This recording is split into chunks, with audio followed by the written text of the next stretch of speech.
Bonjour à tous les amis, très heureux de vous retrouver pour un nouveau numéro de Quintet Express.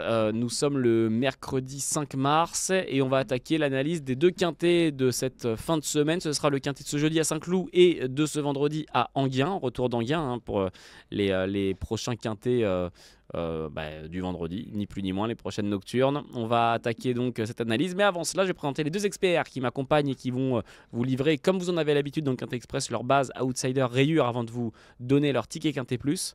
On va commencer par celui qui est à ma gauche. Pour commencer, c'est monsieur Lucas Quentin. Comment ça va, Lucas? Ça va nickel, et toi Elliot? Ravi, mon adversaire pour la première fois je l'affronte et j'en suis ravi, même si à Saint-Cloud j'ai pas trop mes chances, hein. Je pars pas du tout favori des bookmakers, mais on va essayer tant qu'à faire de donner la bonne combinaison du quintet. On ne sait jamais sur un Malentendu.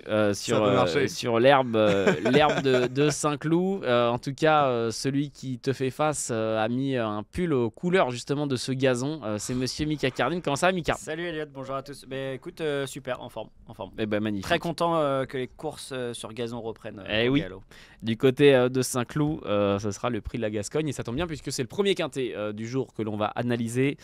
Quintet plus à Saint-Cloud ce jeudi 6 mars. Prix de la Gascogne R1C 1. Il était 16 de base. Chimaz Rose numéro 4 annoncé non partant et donc du coup ils ne sont plus que 15. Mika, qu'est-ce que tu peux nous dire sur cette course avant de parler dans le détail des chevaux? 2000 mètres, des 4 ans et plus. Je trouve que la grosse interrogation, ça va être l'état du terrain qui a été mesuré à 4,7 le mardi 4 à 9h50 pour être Précisément. C'est très précis, sauf que depuis mardi, il a fait super beau. Là, on est mercredi au moment où l'on tourne cette émission. Il fait super beau. Et jeudi, le jour de la course, il fait super beau. Alors, les nuits sont fraîches et quand même assez humides encore. Mais je pense que ça va sécher et on va être sur une piste neuve. Et j'ai envie de croire que pour le quintet, ça va être quand même relativement galopant et qu'il ne faudra pas se tenir trop loin pour espérer l'emporter. Alors justement, pour vous aider dans l'analyse de ce quintet, Michael et Lucas vont vous donner leur base, leur outsider et leur rayure avant de vous livrer leur ticket Quintet Plus. On commence tout de suite. Lucas, on t'écoute pour ta base. Donc moi ma base du coup ce sera le 5 Ganas. Donc déjà j'adore ce cheval, je l'avais donné dans un Quintet Express où il avait gagné à Fontainebleau devant Zayana. Ah, ça, il s'en rappelle. Donc c'est un cheval de cœur, on va dire, il m'a porté bonheur. Et donc il avait brillamment remporté son quintet comme je disais à Fontainebleau, et les deux fois d'après c'était très bien. Une fois il avait été né au vent, il était battu que pour finir, et la dernière fois à Cannes c'était propre. Pour moi c'est une base, je pense qu'il va pas sortir des 5 premiers. Mika. Ma base, c'est Jimanzor, le 14. C'est un cheval que j'aime beaucoup depuis un long moment, qui à coup sûr va gagner son quintet, je pense. Ça fait plusieurs fois que c'est la note. Là, je pense que 2000 mètres gazon, c'est parfait pour lui. La seule chose, c'est qu'il ne faudra pas que la piste soit trop profonde.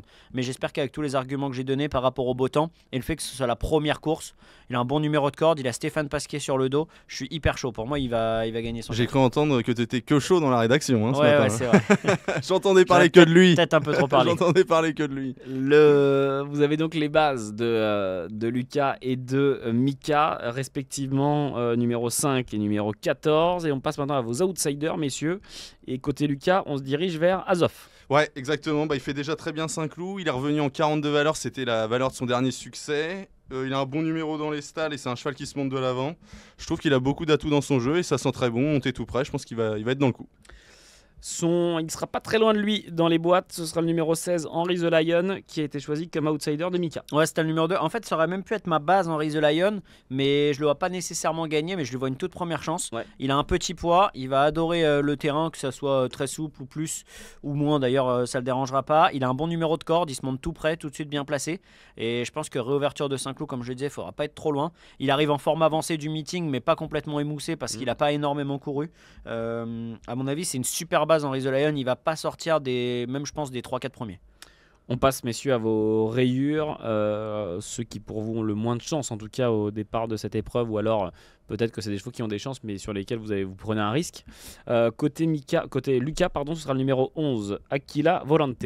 Ouais, Voilà, je le dis peut-être un peu avec l'accent, les cadeaux. Non, il va faire une rentrée, je lui vois pas trop de marge. Après c'est difficile de faire des rayures dans les handicaps comme ça, mais à mon sens il n'y a pas de marge et je le vois pas terminer dans les 5 premiers.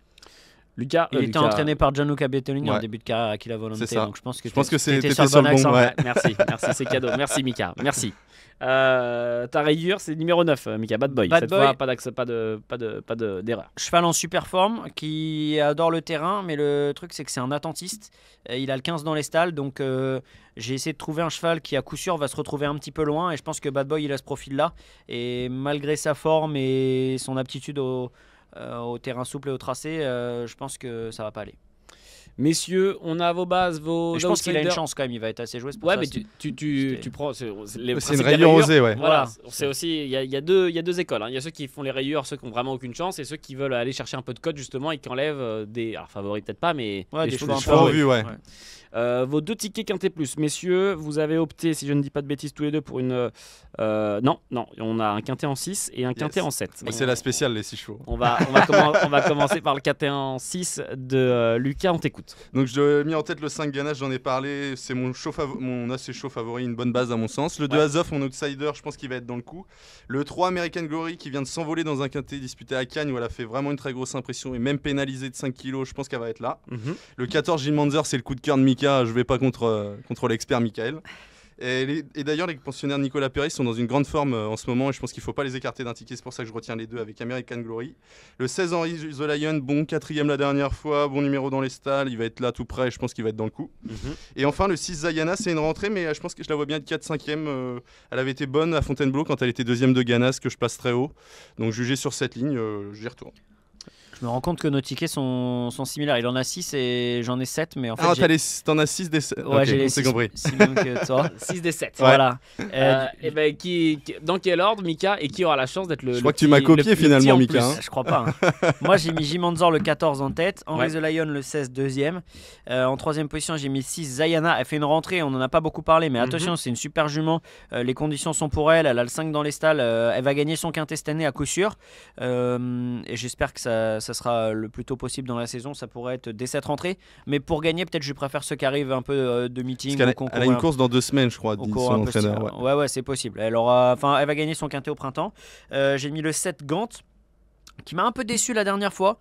Bon, j'espère que ça va être mieux. Gazon, il avait bien fait le terrain très souple en fin d'année dernière. Le 3 American Glory, elle vient de s'envoler à Cannes dans un terrain qui était très très pénible. Alors elle va aller devant, elle va encore aller loin. Ce sera peut-être pas assez lourd pour qu'elle puisse user tout le monde et gagner, mais attention, elle a quand même une toute première chance, je pense. Ganas le 5, je suis obligé de le garder. Cheval qui est régulier et je l'aime bien aussi et je pense qu'il s'adapte un petit peu à tout. Et puis le numéro 2 qui sera mon 7ème Azov dont tu as parlé. Mon cher Lucas. Du coup, il y a qui l'a partenu? Ouais, exactement. Voilà. Le ticket de Lucas, donc je le rappelle, 5, 2, 3, 14, 16 et 6. Et le ticket de Mika, 14, 16, 6, 7, 3, 5 et 2. Voilà donc les 2 quintés plus pour la première épreuve support du quintet plus qui nous intéressait. Ce sera ce jeudi 6 mars sur l'hippodrome de Saint-Cloud, le prix de la Gascogne. On passe maintenant au deuxième quintet du jour qui nous intéresse. Ce sera ce vendredi 7 mars. On sera à Enghien, de retour dans l'allure du trot pour ceux que ça intéresse. Le prix de Quick Williams R1 C8. Ils seront cette fois 16 au départ. Jusqu'à preuve du contraire, au moment où l'on se parle, aucun n'est prévu non partant. Je vais me tourner cette fois-ci vers Lucas qui va nous présenter un petit peu cette course, nous dire les informations importantes à connaître et ensuite on rentrera dans le détail. Lucas, on t'écoute. Allez, place au trotteur. Donc du coup c'est la réouverture d'Enghien déjà, de fin de Vincennes, donc réouverture d'Enghien, donc ce sera le premier quintet disputé là-bas. 2150 mètres à parcourir au trot attelé, 16 partants, corde à gauche, ce sera pour des 5 et 6 ans ayant gagné moins de 64 000 €, une course européenne, donc on a pas mal d'étrangers. Il va falloir être bon parce qu'il y a des candidatures qu'on maîtrise assez mal, mais on a fait le papier et on est là pour ça. On a fait le papier, on est là pour ça, nous dit-il. C'est annoncé. On sera à Amiens donc. Lucas l'a dit, comme on l'a fait à l'instant. Base, outsider, rayure pour Lucas et Mika. Et ensuite leur ticket quintet plus. Messieurs, on commence par vos bases. Et Mika, je crois que tu aimes bien numéro 2, Noah Newport. Ouais, exactement. C'est un cheval de 5 ans. Il y a des 5 et 6 ans dans la course, donc il fait partie des plus jeunes. Il est déféré des 4 pieds. Il a un super numéro, le numéro 2. Il vient de gagner à Volvega. Et quand il est venu en France, il a des super lignes. À chaque fois, il a des très très bonnes lignes. En plus, il a souvent couru sur des parcours de tenue à Vincennes ou même les 2175 qui sont pas évidents. Là, je pense que 2100 piste plate, il est en plein dans son sport. Il est en grande forme, un bon numéro. Franchement, je suis hyper chaud pour qu'il soit en 2. Ce numéro 2 en plus, Noah Newport, que Lucas, on va peut-être en parler tout de suite, que tu as retenu en outsider toi. Mais je pensais pas que Mika serait aussi chaud et moi je pense qu'il va y avoir une cote d'outsider au départ mais Mika est très très chaud. Le double. Mais on a fait un peu le même papier du coup sur les 2 quintets parce que moi aussi je suis très chaud et Mika l'a dit. Je te baisse un peu ton micro excuse-moi. Excuse-moi. Écoute, il y a pas de souci, Je sens qu'il s'en veut terriblement. Ouais, j'ai vu le visage se fermer. Excuse-moi. Du tout. Du coup, je disais à chacune de ses sorties françaises, c'était très bien. Il a des bonnes lignes. Il a affronté des chevaux comme Edgar Saba, notamment. La dernière fois, il a dû voyager pas mal en épaisseur à Vincennes, se retrouvant un peu parqué en dehors. Il a pas lâché le morceau. Et c'est vraiment le coup marrant dans cette épreuve. Non, c'est pas marrant, il va gagner. Noah Newpart, vous l'aurez compris, base intégrale pour Mika, outsider du côté de Lucas. Lucas, du coup, ta base, ce sera cette fois-ci le 11, Modric Renka. Ouais, c'est un entraînement que j'adore, l'entraînement d'Iroing Langverda, basé en Hollande. Quand ils se déplacent en France, ils connaissent un pourcentage de réussite assez incroyable dans les 3, même à la victoire. On a pour habitude d'appeler le chanteur Pitbull Mr. Worldwide, mais quand j'entends Lucas, je peux vous dire que Mr. Worldwide, il est peut-être avec nous en plateau et avec un peu plus de cheveux. Alors on t'écoute, Lucas. Du coup, la dernière fois, il était un peu enfermé au moment où la course s'est jouée, mais il était bon 3e. Et les 2 fois où il s'est procuré en France, c'était 2 fois très bien à Vincennes. Déféré des 4, je compte sur son pilote Jaap van Rijn, qui est un bon pilote hollandais pour faire la différence. Et c'est un profil pour être une bonne base, il va être là. Mika, ton outsider, ce sera le 8, Empire As, emoji vert, pour ceux qui prêtent attention. Nicolas Bazir à l'entraînement, Nicolas Bazir au sulky, Dev D4 et sur une victoire, c'est ton outsider. Bah ouais, voilà, c'est un 5 ans, il a bien gagné dernièrement à Vincennes, il découvre un bon engagement. En France, il n'a pas trop couru, il n'a pas couru autostart, mais en début de carrière, il l'avait fait sans aucun problème. Non, Nicolas Bazir s'entend bien avec, il le connaît par cœur, il a encore déféré des 4 pieds, il est tout neuf ce cheval. Je lui vois une toute première chance aussi, je pense qu'il va être là. Mais si on passe à vos rayures... J'espère qu'il sera un peu j'espère qu'il soit joué quand même. Bah, ils sont que 2 émojis verts dans la course, ça peut il jouer. Va jouer Bazir, c'est toujours joué. Après, peut-être que son numéro derrière la voiture va faire que ça peut peut-être en déchauffer certains. Ouais, voilà, peut-être un peu. Moi, ça me déchauffe. Et puis, il y a pas mal de candidatures en vue qui seront en 2e ligne. Donc, au final, le numéro d'Empire As, c'est pas si négatif, contraignant. Des fois, de nos jours, vaut mieux presque être en deuxième ligne. Oui, ça dépend comment ça se met au final. Ouais. Les numéros, ça veut plus toujours dire grand-chose. En gain, bon, c'est différent. Des fois, avec le 16, on a le meilleur parcours, alors qu'avec le 2, ça se met mal. Il n'y a pas de vérité. Exactement. Messieurs, justement, on va passer à vos rayures. Vous allez nous dire si c'est des rayures un petit peu spéculatives ou pas. Mika, tu vas justement rayer celui qui sera le voisin de Nicolas Bazir et de Empire As, c'est le numéro 7, Playboy de rêve. Oui, exactement. Pourtant, j'aime bien ce cheval. Je l'avais même joué la dernière fois. Mais il a trop mal couru, franchement, il m'a vraiment beaucoup déçu. Il t'a laissé là. Ah ouais, vraiment, et je trouve qu'il court vraiment pas bien. Donc voilà, en plus il s'élance un peu en dehors avec le 7. Bon, il sera peut-être mieux piste plate à Anguin. En plus, quand il était venu, une fois, il avait bien couru sur cette piste, derrière Derby Chronos, qui est un bon cheval.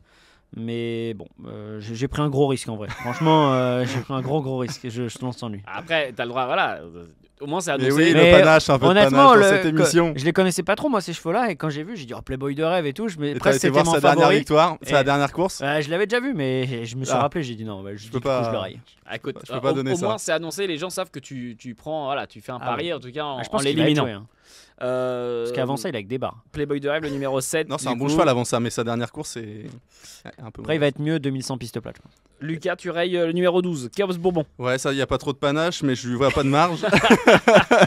À deux écoles, on l'a dit. En direct, je pourrais trouver une deuxième rayure et du coup, ce serait Empire As. Moi, je l'ai pas retenu dans mon ticket, c'est Empire As. Voilà, moi j'annonce la couleur, messieurs. Oh la vache, frontal sur Mika. Arrivé 8 et 7, 7 et 1. T'as un souci avec Mika? Non, du tout, mais. Qu'est-ce qu'il y a? Mais je vois pas de marge à parce que je vais payer à manger ce midi. Ouais, c'est ça. Il est pas content. Je suis énervé à cause de ça. Et non, je vois pas trop de marge, moi, à se protéger Nicolas Bazir. Donc, tant qu'à faire, si on peut changer en direct, je vais prendre Empire As. Ah, le panache. Enfin, comme dirait. C'est jeune là. Donc, du coup, on change, la rayure ne sera pas Chaos Bourbon. Changeons. Empire Voilà. As. En espérant qu'il ne gagne pas. Dans le montage. Je m'excuse d'avance. 4 heures qui bosse, Elliot. Ah, c'est un Empire As, comme dirait Cédric Etta, c'est rideau. Ah oui, c'est rideau. On passe à vos tickets Quintet Plus, messieurs. 2 formules différentes encore une fois. La même formule pour Lucas. La spéciale, toujours la spéciale du chef. Et Mika qui a opté pour des bases et associés qui va nous en dire plus tout de suite, puisque c'est le ticket qu'on va écouter en premier. Et je mets le 2 Noah Newport en tête. Je pense qu'il va, il va pas taper loin. Le 8 Empire As deuxième, je l'aime beaucoup. Le 11 Modric Renka, j'ai pas grand chose contre la base de Lucas. Et puis le numéro 14 Demidov Kla, un pensionnaire d'Eric Bondo qui est en forme. Gabi Gelormini part en deuxième ligne, mais je pense que c'est pas un problème. Je lui ai mis quatrième. Champ total derrière en flexi 50, ça coûte 12 €. Alors on est chaud. 2, Oh là 8, là là. 11, 14, 2, 8, X. exactement. Champ total pour Mika, pour une valeur du coup en Flexi 50 de 12 €. Que faisons-nous, Lucas? Alors nous on va partir en 6 chevaux du coup comme tu l'as dit Elliot, du 15 étranger joyeuse, on n'en a pas trop parlé mais il avait laissé une magnifique impression à Vincennes quand il s'était produit pour la première fois, il avait battu un cheval comme Carnacoud, c'était un vrai bon lot et je pense qu'il est un peu en retard de gain donc ce sera mon favori mais que j'ai pas pris en base puisqu'il a été au galop la deuxième fois et on a un peu plus de doutes que sur un cheval comme Modric Renka du coup que j'ai placé deuxième, j'en ai parlé, c'est ma base solide et il ne devrait pas sortir du podium. Ensuite le 14 Demidov Kla, il a été excellent à 2 reprises, il a devancé 2 fois ce Modric Renka et dont la dernière fois il n'a pas connu un super parcours donc je pense qu'il va être troisième, il va être sur le podium. En fait, il a déjà reçu l'arrivée par mail. C'est bon, c'est annoncé C'est déjà ça, au voilà. guichet, Il là. va être troisième. J'ai à peu près la course, comment ça va se passer en tête. Et donc ensuite, Noah Newport, Mika est très chaud. Moi, oui. je suis chaud sur sa candidature, mais je le mets quand même en légère trait 4ème. Ensuite, le 13 d'Ali Del Ronco, pour sa première sortie en France, il a été bon puisqu'il a dû voyager en épaisseur. Et là, ce sera la première sortie pour l'entraînement de Laurent Claude Abrivard. Je pense qu'il peut leur faire plaisir d'entrée de jeu, il peut y avoir une cote intéressante. Et en 6ème position, j'ai placé Las Cancan. C'était la note la dernière fois, il a pas eu Je crois trop. que c'est l'entraînement de Léo. Ah, c'est de Léo, pardon. Ouais. Excuse-moi, Mika. T'es toujours De aussi me chaud reprendre. Je suis toujours aussi chaud. On change pas un ticket.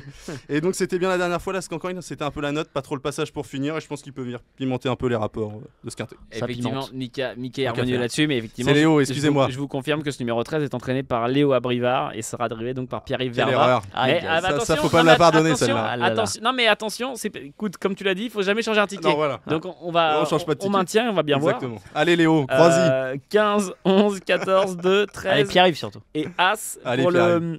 le ticket de Lucas. Voilà pour l'analyse de ces deux quintés plus de ce jeudi 6 mars et de ce vendredi 7 mars. Merci à vous de nous avoir suivis. Merci encore Lucas. Merci à toi Elliot. Merci Mika. Merci mon cher Elliot, c'était un plaisir. Ça faisait longtemps que je t'avais pas revu ici sur ce genre d'émission. Eh C'est ben, toujours un plaisir. C'est toujours un plaisir pour moi de vous accueillir ici dans cette petite cabane un petit peu reclus, un peu loin de la rédaction et des plateaux.